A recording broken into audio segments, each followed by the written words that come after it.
Hi, my name is Nur Elisa Atematin Saini, and in this system, I take a role as programmer. Hi, my name is Miras Marina, and my role is UI and UX designer. And I am Fizan Atira binti Muhammad. For this project, I take a role as testing and debugging developer. And I am Nur Shamina binti Hazamuddin. For this project, I will take role as system analysis. Welcome to BridgeNet. Okay, let's get to the BridgeNet more deep. Okay, what is the BridgeNet? BridgeNet is the system that helps users to identify the image of the grid. The system is user-friendly and accessible for everyone who wants to use it. With this system, users can recognize the grid easily. Know the grids, know the layers have four objectives. First, detect the grid using a photo, which is this file is accept the JPG and PNG format. 2. Helps veterans keep accurate treatment and advice. 3. Efficient and accessible for target user. And lastly, can be used as an educational tool. Here's our 4 benefits for the BridgeNet. First, identify the grids with quickly. 2. Easy to use for no expert knowledge needed. 3. Helps provide better care, training, and adoption decision. And lastly, free to use for all users. We built a custom CNN model using TensorFlow to classify .bricks. We start by setting hyperparameters like image size, batch size, epoch, and learning rate.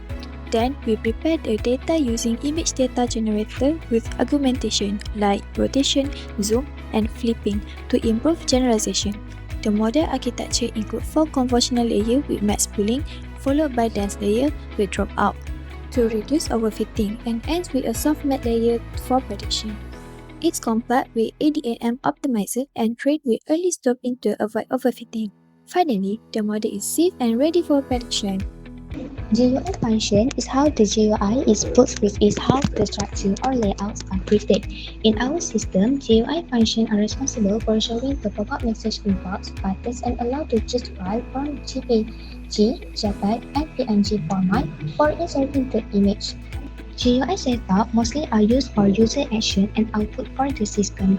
In Snapgrid, the GUI setup are functions for set or standardized formats such as the font, which is to be used the Helvetica, the background, which is the color purple, and window size. Next, I'll be presenting the dataset used in our project as well as demonstrating the output from our trained model. First, here's a quick look at our dataset. We use 4 breeds, which are German Shepherd, Golden Retriever, Labrador Retriever, and also Yorkshire Terrier with 100 images for each class. After training the model, we get a running output. The first thing the user sees is a welcome to BridgeNet, which is the welcome message. This is the output. Looks like. Now I will show you how the app looks after running. Here's our app interface. When the user uploads an image, several results are displayed.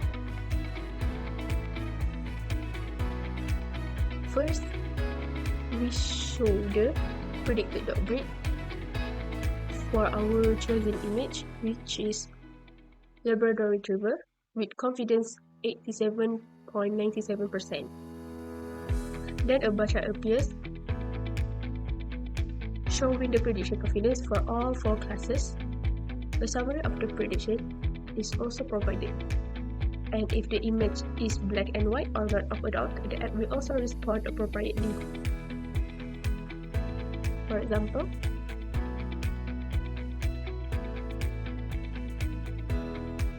like this.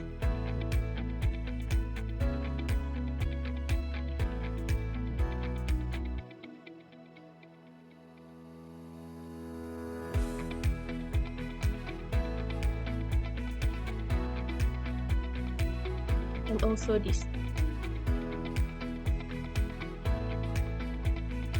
Since these outputs may not fit on a single screen, especially on small devices, we made the display area scrollable.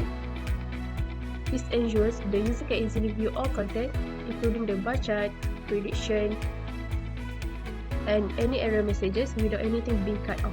This design choice improves user experience and ensures accessibility across different screen sizes. Now I will explain how our model is able to produce these results. This involves the use of hyperparameters during training. Hyperparameters are settings that we define before training the model. They control how the model learns. In our case, some key hyperparameters include learning rate, which determines how fast the model updates its weights, batch size, which defines how many images are processed at a time, and also the number of epochs, which controls how many times the model sees the entire dataset. For this project, we trained the model over 20 epochs with a batch size of 4 and a learning rate of 0.0001. These hyperparameters help the model gradually learn the features of each breed. That's why when we upload an image, the app can confidently predict the correct breed and show us the output, bar chart, and prediction summary.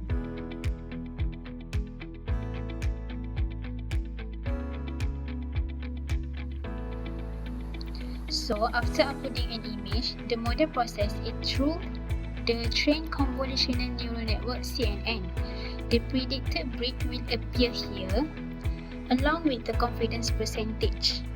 Below that, a bar chart will visualize the model's confidence for each of the 4 dot breeds. The taller the bar, the more confident the model is in that particular prediction. This helps us understand how certain the model is and whether the prediction is reliable. For this graph, I will explain the model accuracy. This graph shows the training and validation accuracy for our model over 20 epochs. The blue line represents the training accuracy and the orange line represents the validation accuracy. As we can see, the training accuracy steadily increases and eventually reaches around 70%, which means the model is learning well on the training data. The validation accuracy also improves in the beginning but fluctuates more as training continues. This suggests that while the model is learning, it might be starting to overfit after a certain point. To improve this, we could consider using dropout or early stopping to help the model generalize better. Overall, the model shows good learning progress, but there is a room to improve validation performance. Next, let's take a closer look at our model's learning behavior across training. First, our training curve, which is the blue line, constantly triggers across the epoch, encouraging sign. It tells us the model is effectively learning patterns from the training data. The validation loss, which is the orange line, drops alongside the training loss and show that the model is generalizing well. However, around epoch 7.5, a critical shift happened. The validation loss began to become unstable and rise. This is a strong indicator of overfitting. At epoch 7.5, our model starts to memorize the training data too closely, sacrificing performance on unseen data. This divergence between training and validation curve is classic overfitting behavior. Based on the graph, the best spot for training may lie around 7 to 8 epochs where loss are minimized and aligned. Beyond this point, more training starts to help generalization. In conclusion, understanding a dog's breed will help us understand its own unique needs, whether it's exercise, diet, behavior, and also healthcare. By knowing the breed, we can also provide the right support and create healthier and happier life for our furry companions. Remember our slogan, know the breed, know the need.